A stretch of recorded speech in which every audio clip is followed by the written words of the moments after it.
세상 사람들은 자기의 꿈을 이루기 위해서 계속 훈련하고 또 노력하고 그 꿈을 이루는 길을 향해서 가고 있습니다. 그런데 하나님께서 우리에게 주신 꿈은 하나님께서 그 섭리하심에 따라서 우리를 인도하시고 이끄셔서 결국 그 꿈을 이루게 하시고야 마시는 것을 볼 수가 있습니다. 17살 어린 소년에게 하나님께서 꿈을 꾸게 하셨고 그 꿈의 내용은 형제들이 그 앞에 엎드려 절하는 것이며 그의 부모까지도 그에 엎드려 절하여서 그가 그 가문의 주가 되는 아도나이가 되게 하는 이런 꿈을 그에게 꾸게 하셨습니다. 그 꿈 때문에 그가 얼마나 많은 순환을 겪었어요. 많은 고난을 겪었죠. 인간으로 볼 때, 인간 생각을 해볼 때는 그 꿈은 도무지 이루어질 수 없다고 우리가 불가능 판정을 해도 과언이 아닐 것입니다. 그는 그 꿈 때문에 형제들에게 미움을 샀고, 그리고 무덤에 암장에 빠져서 죽을 뻔하였고, 그리고 인신매매되었고, 또 보디발의 집에 가서 보디발의 아내에게 누명을 썼고 옥살이를 하고 말할 수 없는 이런 순환을 수년간 겪습니다.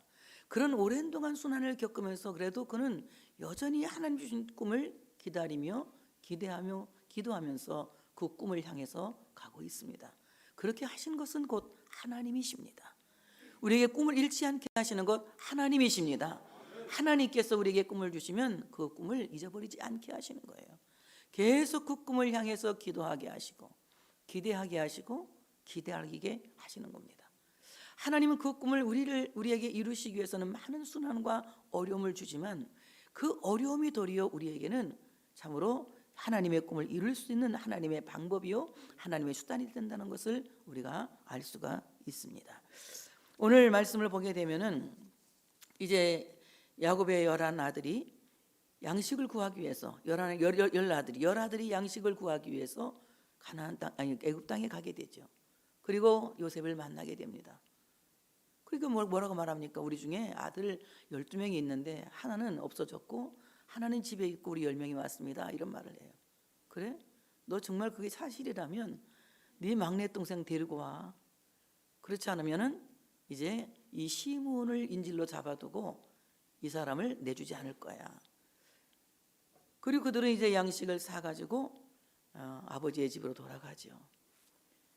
시므온이 그곳에 갇혀 있음에도 불구하고 야곱은 아들들을 다시 애굽으로 보낼 생각을 하지 않아요. 왜냐하면 요셉을 잃어버렸던 커다란 충격을 아직도 잊지 못하고 있기 때문에 그렇습니다.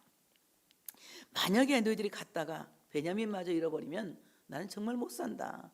그러니 갈 수 없다고 합니다.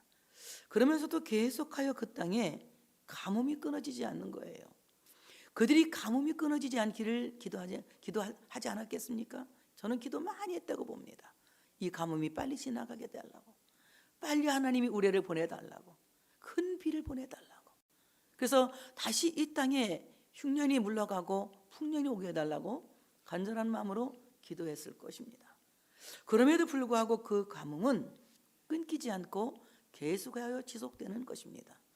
우리가 볼 때 하나님이 왜 이 가뭄을 빨리 끝내지 않으시고 이렇게 지속적인 가뭄을 우리에게 주셔서 고통스러울까 할까, 하나님에 대한 의구심도 들어가고 오망도 들어갈 때가 없지 않아 많이 있을 것입니다. 하나님이 이 가뭄을 빨리 끝내면 우리가 참으로 편안하게 잘 살 수 있을 텐데, 애굽에 가지 않아도 될 텐데, 그리고 시므온도 지가 지복이 있으면 다시 돌아오게 될 텐데, 뭐 이런 생각들을 많이 했겠죠. 그런데 하나님은 역시 가뭄을 끊지 않고 계속해서 가뭄을 허락하십니다. 하나님이 허락하신 가뭄들이 있더라고요. 우리에게 영적 가뭄도 있고 경제적 가뭄도 있고 또는 질병으로 인한 가뭄도 있고 우리 인생이 살면서 많은 슬픔과 역경의 가뭄을 겪고 살게 됩니다. 이런 많은 슬픔과 역경의 가뭄을 겪으면서도 우리는 끊임없이 하나님 앞에 기도하죠. 이 가뭄을 멈추어 달라고. 그런데 하나님은 가뭄을 멈추는 것이 아니라 오히려 가뭄을 계속해서 당하게 하십니다. 이것이 하나님의 섭리인 거예요. 그런 가뭄이라고 하는 고난 속에서 우리는 하나님의 인도를 받게 되는 것이고 전적인 하나님의 이끌림을 받게 되는 것입니다. 내가 아무것도 할 수 없을 때에 하나님이 전적으로 나를 이끄시는 것이고 내가 모든 것을 내려놓았을 때에 하나님이 전적으로 나를 책임지시기 때문에 그런 것입니다. 우리가 무엇을 할 수 있다고 생각할 때 무엇인가 가망이 있다고 생각할 때에, 무엇인가 여망이 있다고 생각할 때에는 하나님의 일을 우리가 경험할 수가 없는 것입니다. 하나님의 일을 경험할 수 있는 것은 극한 가뭄이 하나님의 일을 경험하게 하는 것입니다. 오늘 그 극한 가뭄을 야곱이 받아들이죠. 이 가뭄을 계속 우리가 참고 있다가는 여기에 있는 우리 식솔 모두가 굶어 죽겠구나. 그러니 이제는 다시 너희가 애굽에 내려가서 양식을 조금 구해와라. 그런데 베냐민은 데려가지 말라. 그러니까 루벤이 우리가 데려가지 않으면 그 사람이 우리에게 양식을 팔지 않을 겁니다. 꼭 베냐민을 데리고 오라고 했습니다. 그래도 개겨보죠. 우리가 끝까지 개기는 근성이 야곱이 근성인 것 같아요. 에이, 한번 갈 때까지 가보자. 계속 개기는 거예요. 개겨도 역시 또 가뭄이 안 끝납니다. 그러니까 어떡합니까? 내가 베냐민을 잃으면 잃으리로다 하고 베냐민과 함께 아들 이제 열을 다시 애굽으로 보내는 말씀이 오늘 본문의 말씀이에요. 오늘 야곱이 그 어려운 가운데 요셉에게 그 땅에서 나는 토산물을 정성껏 예물로 준비하여 보냅니다. 신학자들 이런 말을 해요. 가물었는데 무슨 예물을 준비할 수 있겠느냐, 이거 얼토당토하는 얘기 아니냐, 이런 얘기를 해요. 그런데 가물 때 더 좋은 식물이 나는 것도 가나안 땅입니다. 애굽에서는 찾을 수 없는 귀한 것이 이제 가나안 땅에서는 날 수 있다고 하는 것입니다. 이 땅의 아름다운 소산을 가지고 가서 그에게 예물을 주고 그의 마음을 감동시켜서 양식도 사고 그리고 시부모도 같이 11명이 다 아들이 돌아오기를 바란다, 이런 마음에서 오늘 야곱은 정성스럽게 예물을 준비하고 있는 것입니다.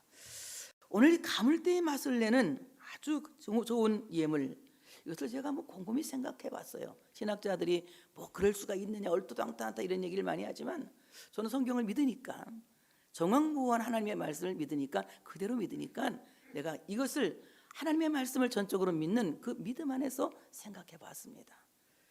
이 가뭄 날에, 정말 결정적인 가뭄 날에, 도저히 헤어나올 수 없는 이 가뭄 날에 그들이 준비한 아름다운 소산은 무엇일까 생각해 봤더니 바로 고린도 교회의 바울이 소개한 마게도니아 교회가 생각이 나더라고요. 마게도니아 교회는 어떤 교회입니까? 굉장히 환난을 당하는 교회였어요. 가난이 짓누르는 교회였습니다. 도저히 그들은 연보할 수 있는 가능성도 없고 여유도 없고 생활적 경제적인 능력도 없는 사람들이었습니다. 그런데 사도 바울은 고린도 교회에게 마게도니아 교회가 얼마나 헌금을 열심히 했는지 본받으라고 설교하고 있습니다.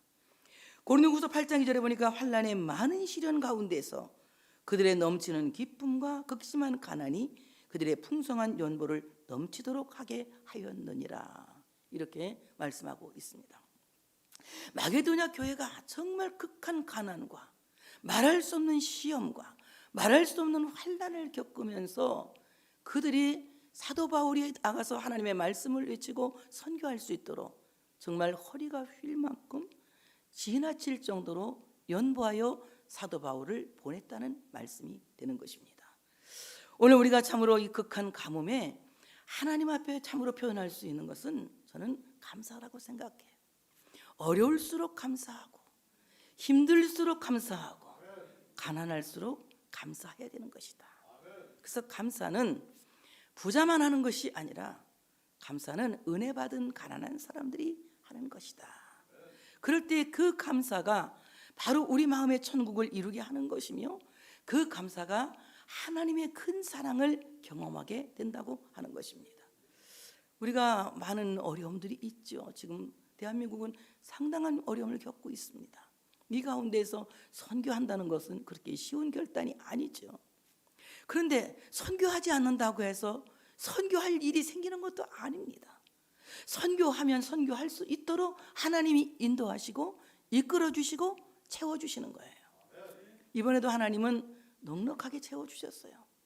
바로 여러분들이 그 어려운 가운데에서, 극한 가뭄 가운데에서 참으로 필리핀 선교를 위해서 연보했기 때문에 그렇습니다.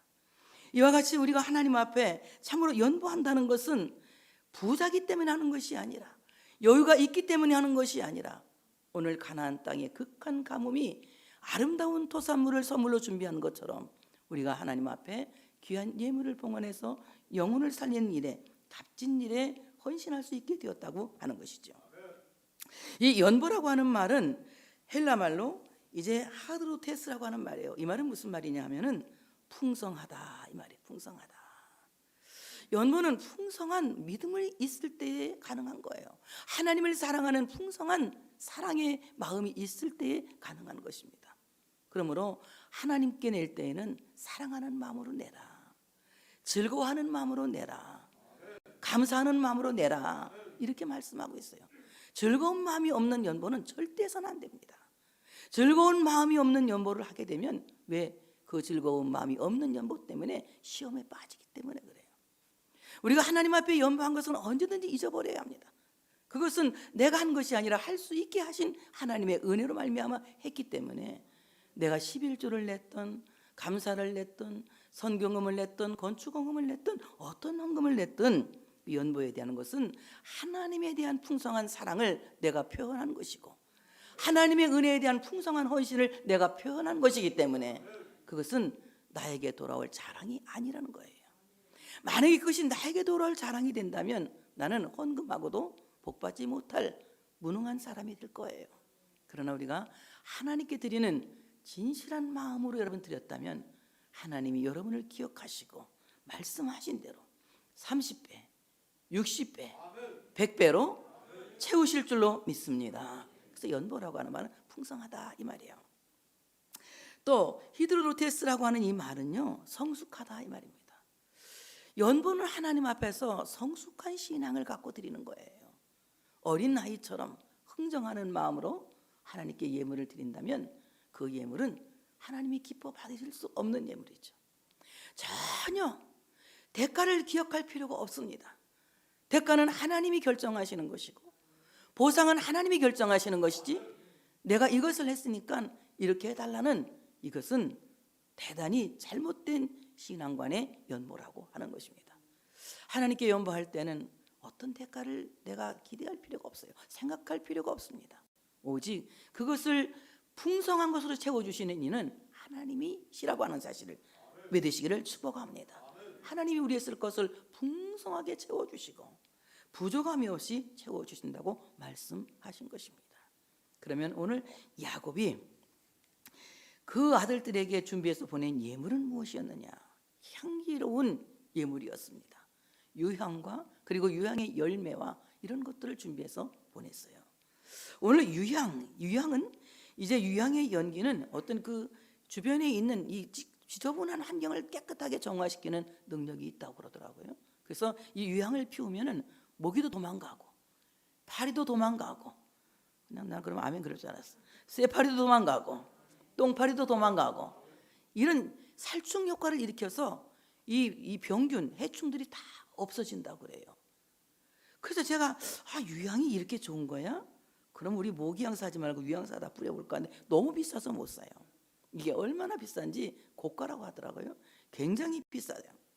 그런데 오늘 이 유향을 저는 어떻게 말하고 싶으냐, 오늘 이들이 준비해 가져간 유향이라고 하는 이 예물은 예수 그리스도를 암시하고 있다.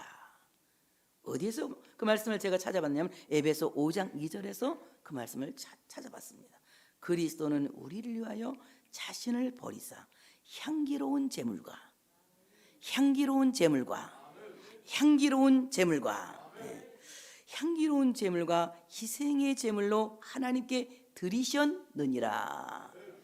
예수 그리스도는 정말 향기로운 제물로 하나님께 드리심으로 말미암아 예수 그리스도의 피가 우리를 죄에서 속량하셨고, 예수 그리스도의 그 희생이, 예수 그리스도의 그 죽으심이 우리를 모든 죽음의 세력에서 건지심으로 말미암아 예수 그리스도의 십자가의 능력 앞에서는 죽음의 세력이 힘을 잃고 사탄의 세력이 힘을 잃게 되는 것이다.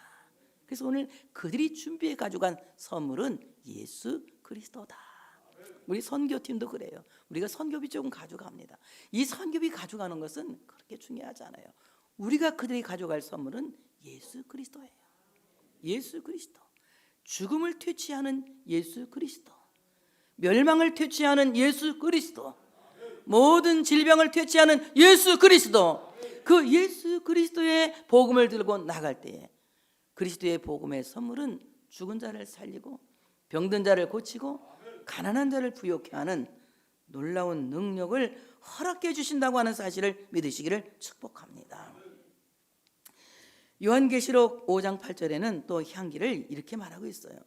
그 두루마리를 취하심에 네 생물과 24장로들이 그 어린 양 앞에 엎드려 각각 검은고와 향이 가득한 금대접을 가졌으니 이 향은 성도의 기도들이라. 정말 향기로운 제물은 기도가 향기로운 제물이다. 여러분, 뭐니 해도 필리핀을 위해서 기도하는 것이 가장 큰 선물이에요. 여러분이 기도로 선물하시기를 바랍니다. 필리핀의 영혼 구원을 위해서 기도하세요. 필리핀이 가장 전도하기가 어려운 곳입니다. 사람들은 쉽다고 그러죠. 제가 볼 때는 가장 어려운 곳이 필리핀이에요. 왜 그러냐? 필리핀은 대부분의 사람들이 가톨릭을 믿고 있어요. 천주교를 믿고 있어요.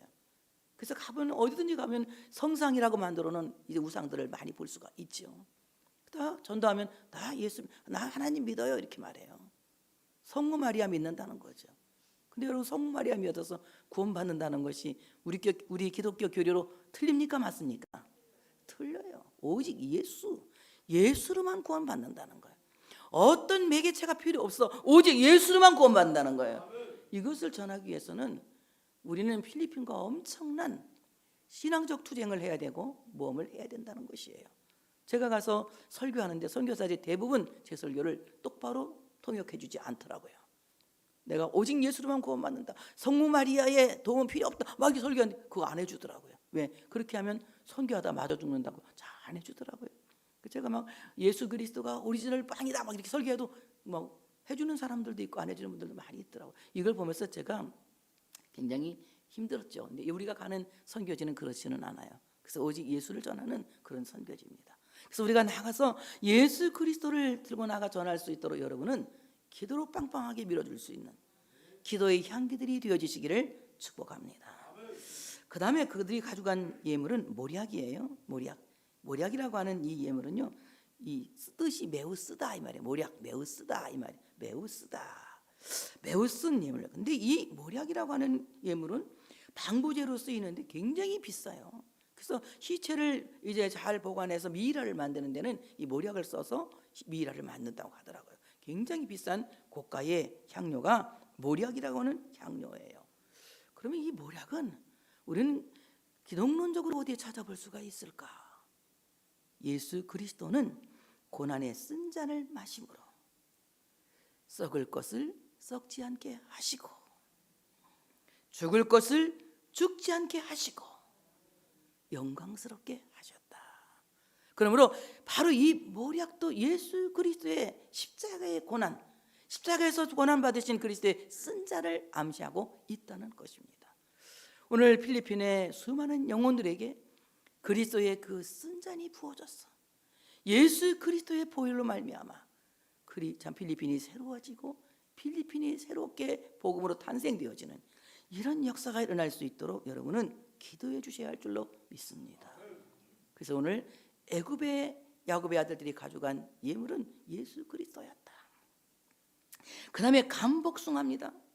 감복숭아를 해서 좀 이게 뭐지? 봤더니 옛날 성경을 찾아보니까 바로 알겠더라고요. 감복숭아 시아켓이라고 하는 말인데 이 말은 무슨 말이냐? 살구라는 말이에요. 살구. 이 감복숭아는 어떤 열매입니까? 대제사장 아론이 누가 하나님이 택한 제사장 지파냐 하고 12지팡이를 갖다 놨을 때에 대제사장이 될 아론의 지팡이에 살구 싹이 나고 살구 꽃이 피고 살구 열매가 달렸어요. 그래서 그가 대제사장으로 선택되었다는 것입니다. 그러면 아론에게서 난 제사장은 살다가 죽고 살다가 죽는 것을 반복하고 있지만 우리의 영원한 대제사장 예수 그리스도는 전부터 지금까지 영원부터 영원까지 우리의 영원한 대제사장이라고 하는 사실을 믿으시기를 축복합니다.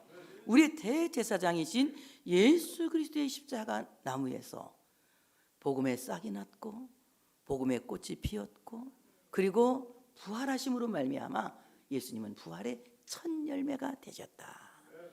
그래서 우리가 가는 모든 곳에는 부활하신 예수 그리스도가 증언되어져야 하고 부활하신 예수 그리스도가 증거되어져야 됩니다.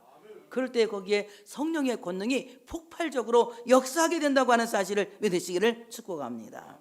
우리가 갖고 가는 것은 오직 예수예요. 부활하신 예수 그리스도, 우리에서 고난의 쓴 잔을 마신 예수 그리스도, 십자가의 죽으심으로 말미암아 향기로운 짐을 지신 예수 그리스도, 그 예수 그리스도와 함께 우리는 참으로 필리핀의 영혼을 살리기 위해서 가고 있다는 거예요. 여러분 이렇게 기도할 수 있는 여러분 되어지시기를 축복합니다. 자, 오늘 그들이 이제 애굽에 갔습니다. 요셉이 자기의 집에서 형제들을 맞이하겠다고 자기의 집으로 이 형제들을 초대합니다. 그래서 굉장히 그들을 굉장히 이제 이렇게 뭡니까 아주 환대하거든요. 자, 오늘 요셉은 제일 먼저 담보물로 가두었던 시몬을 약속대로 석방해 주는 거예요. 그래서 그 형제들과 함께 그 식탁에 초대하게 되는 것입니다. 오늘 참 요셉의 집으로 인도해서 환대하는데 오늘 24절에 보니까 그들을 요셉의 집으로 인도하고 물을 주어 발을 씻게 하며 그들의 나귀에게 먹이를 주더라. 고대 근동에서 손님에게 발 씻을 물을 주는 것은 최고의 환대를 의미하는 거예요. 그 예수님께서 이제 시몬의 집에 들어갔을 때 그 어떤 여자가 마리아가 옥합을 깨서 예수님 머리에 붓고 막 눈물을 흘리면서 머리카락을 씻으니까 사람들이 막 비난했잖아요. 그때 예수님 뭐라고 말씀하십니까? 그 여자를 돌아보시며 말씀하시기를 시몬에게 이르시되 이 여자를 보느냐? 내가 네 집에 들어올 때 너는 내게 발 씻을 물도 주지 아니하였으되 발 씻을 물도 주지 아니하였으되 푸대접했다는 말이야. 발 씻을 물도 주지 아니하였으되 이 여자는 눈물로 내 발을 적시고 그 머리털로 닦았다. 그러니 그리스도의 복음이 전파되는 모든 곳에서 이 여자가 오늘 한 일이 기념될 것이다 라고 말씀하고 있는 거예요. 정말 오늘 요셉이 애굽에 야곱의 형제들, 야곱의 아들들이 애굽에 갔을 때 요셉은 그들에게 발 씻을 물을 주면서 최고의 손님으로 환대했던 것입니다. 그러니 오늘 그들은 결코 버림받은 형제를 버린 참으로 그야말로 버림받은 형제들이 아니라 오히려 그 나쁜 짓을 했음에도 불구하고 용서받은 죄인들이 되어서 요셉의 환대를 받게 되었다는 것입니다. 우리도 마찬가지죠. 우리의 죄로 생각하면 하나님이 우리를 어떻게 하나님의 아들로 환대할 수가 있겠습니까?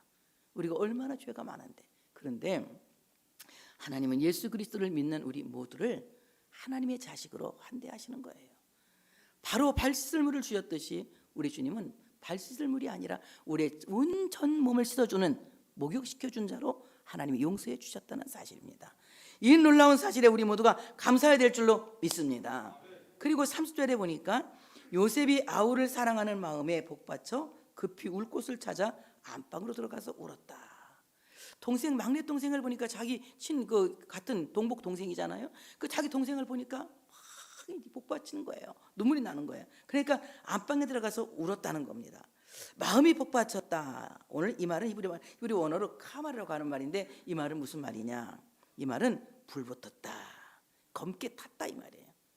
얼마나 그 동생을 보는데 그 마음이 애절한지, 그 마음이 안타까운지, 그리고 얼마나 보면서도 그리웠는지 마음이 숯검정처럼 탔다는 거야. 그래서 방에 들어가서 그 동생을 위해서 그냥 깊은 사랑을 갖고 눈물을 흘리고 얼굴을 닦고 나왔다는 겁니다. 그리고 나와서 요셉 앞에 그 형제들을 앉히는데 나의 순서대로 딱 앉히는 겁니다. 여기서도 이 형제들은요 눈치가 없어요. 저것들은 바로 눈치거든. 나는 이 드라마 봐도 빨리빨리 내가 눈치쳐. 근데 항상 박과사님한테 얘기해. 저 사람은 저 사람 아들이야. 그러면 말이 되냐고. 말 대두고 딱 아들이 되는 거예요. 보면 알아 그냥 이게 딱. 그런데 눈치를 못 채. 아들을 순서대로 딱 앉히면 우리 집을 어떻게 이게 형인지 동생인지 어떻게 알지? 좀 이게 약간 의심을 가져야 되잖아. 그리고 자기들 팔았잖아 미디안 상인한테. 혹시 요셉? 이 생각을 해야 되는데 아무 생각 없이 이상하게만 생각하는 게 이상하다. 이 말은 그렇지. 우리가 하나님의 섭리를 무슨 수로 다 알겠어. 매일매일 하나님이 이상하시지. 나를 용서하시는 것도 이상하시고, 나를 사랑하시는 것도 이상하시고, 나를 봐주시는 것도 이상하시고, 나 같은 죄인을 아들이라고 말하는 것도 이상하시고, 너무 이상하시지. 이것이 하나님의 신비예요. 이상하지만 그들은 눈치를 못 채는 거예요. 우리가 하나님의 사랑을 눈치채는 날은 천국 가 있는 날입니다. 이 땅에 살면서 눈치를 못 채요. 그러니까 어떻습니까? 하나님이 끊임없이 우리를 사랑한다고 프로포즈해도 우리는 늘 마음에 불안한 마음이 있고 두려움이 있고 걱정이 많은 거예요.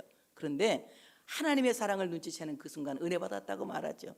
그럼 매일 바꿔도 또 몰라 눈치를 못 채죠. 이렇게 눈치 없는 형제들을 딱 앉혀놓고 공동 식사에 초대한 겁니다. 여러분, 공동 식사하면 우리 뭐 야 밥 한번 먹자 이러잖아요. 여러분 누가 밥 먹어요? 아무하거나? 예? 적어도 아는 사람하고 먹는데 그거는 그냥 여럿이 먹는 공동 식사고, 정말 좋은 밥은 누가 하고 먹어요? 친한 사람하고 먹지요. 밥 한번 먹자. 굉장히 친한 사람, 친밀감을 의미하는 겁니다. 그래서 오늘 12제자 중에 논쟁이 많아요. 누가 큰 자냐? 누가 작은 자냐? 그러면 큰 자는 어떤 자냐? 야, 몇 년 따라다녔어? 연식이 중요해. 몇 년 따라다녔어? 연식. 야, 몇 년이야? 연식은 비슷비슷해. 도토리 키재기야, 연식으로 보니까. 야, 그러면 밥 몇 번 먹었어? 여기서 좀 1, 2등이 이제 가려지는 거예요. 밥 몇 번 먹었어? 밥 나는 몇 번 먹었는데, 그러면 거기서 좀 많이 먹은 사람이 이제 이 연식이 높아지는 거예요. 야, 그래도 판가름이 안 나. 몇 번 같이 잤어요? 얼마나 같이 합숙했냐는 거예요. 그 같이 자고 같이 먹고 같이 간 사람이 제일 친밀한 사람이에요. 그런데 오늘 참으로 이 사람들은 요셉이 마치 같이 가고 같이 먹고 같이 산 사람들처럼 생각하고 자기 형제들을 자기 집으로 초대해서 식사를 대접하는 거예요.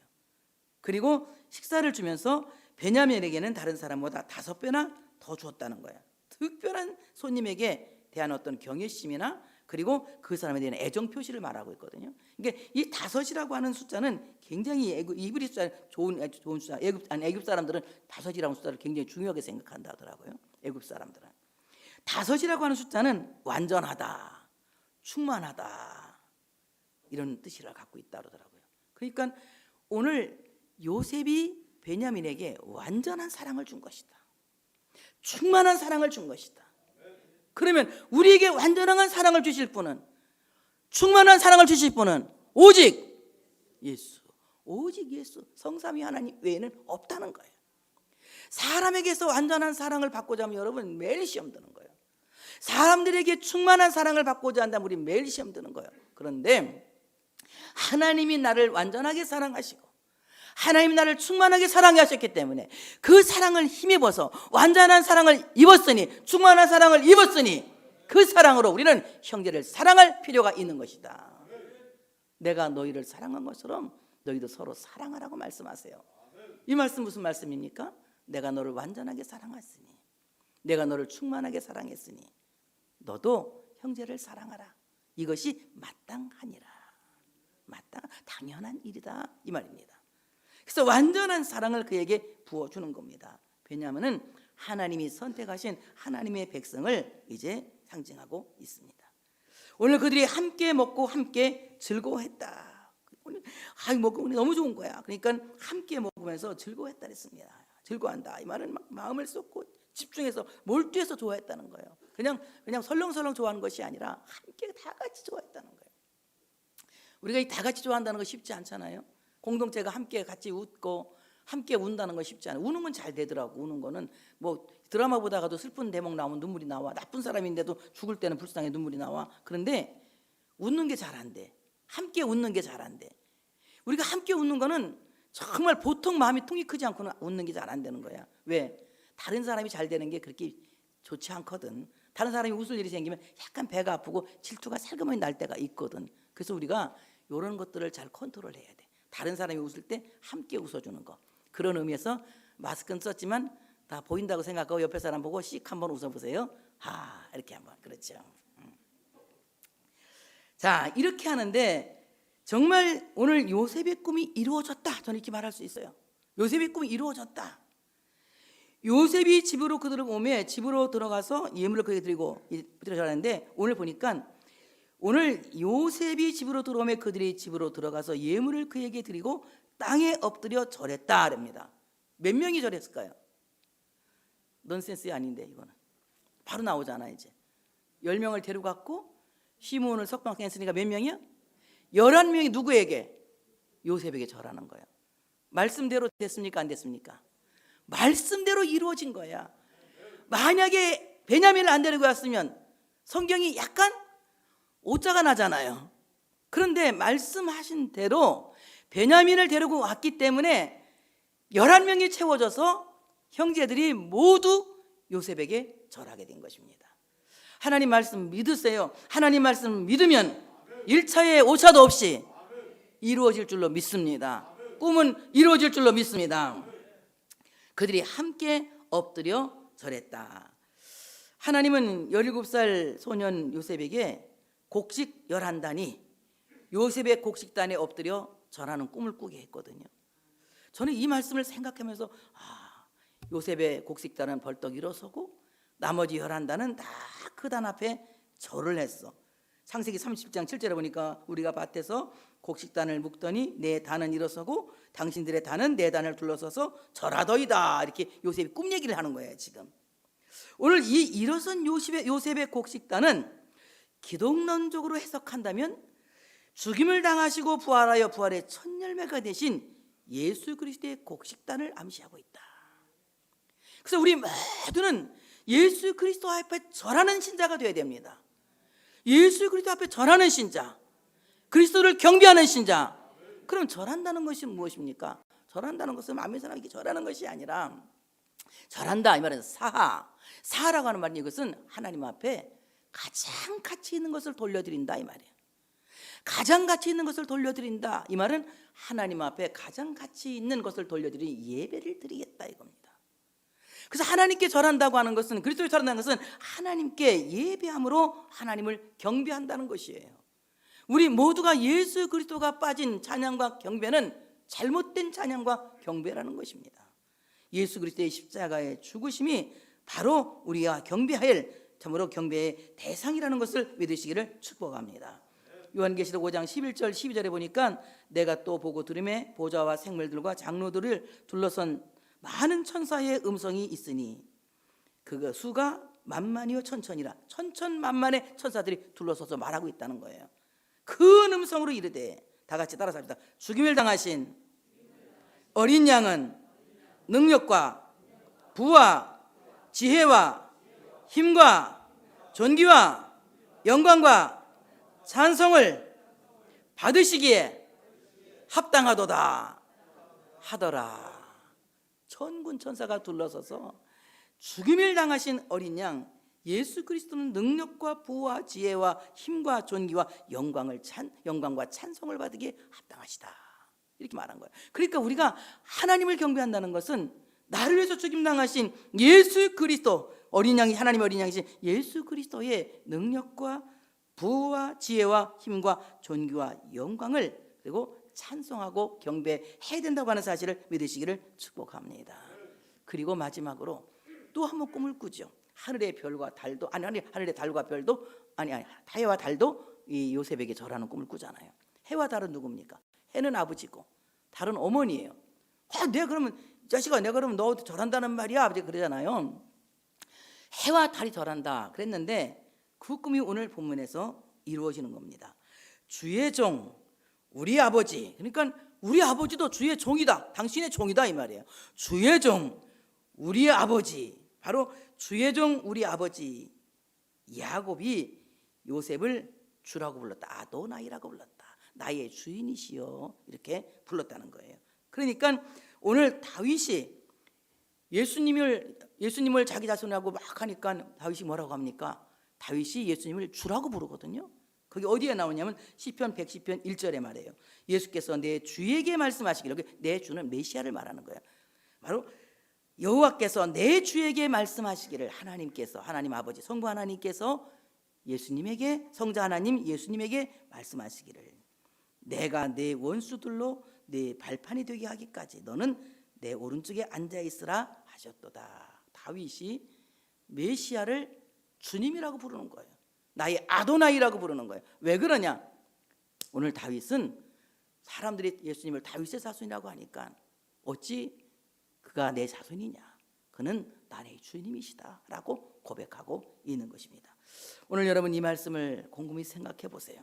바로 우리 주인이신 하나님, 우리 주인이신 예수 그리스도, 우리 주인이신 성령님, 성부 성자 성령 삼위일체는 여러분의 길을 하나님의 섭리대로 이끌어 가실 줄로 믿습니다. 현재 받는 고난은 앞으로 받을 영광을 준비하는 것이에요. 현재 받는 환난은 앞으로 받을 축복을 준비하는 것입니다. 현재 받는 모든 고통은 하나님이 예비하신 하나님의 섭리를 이루기 위한 하나님의 참으로 준비하는 단계라는 것을 여러분이 기억하시기를 바랍니다. 아무쪼록 하나님과 함께 워밍업을 잘해서 하나님이 준비하신 그 꿈을 아멘 크게 열심하시고 반드시 이루고야 마시기를 축복합니다. 할렐루야. 하나님께 영광의 박수 올려드리겠습니다.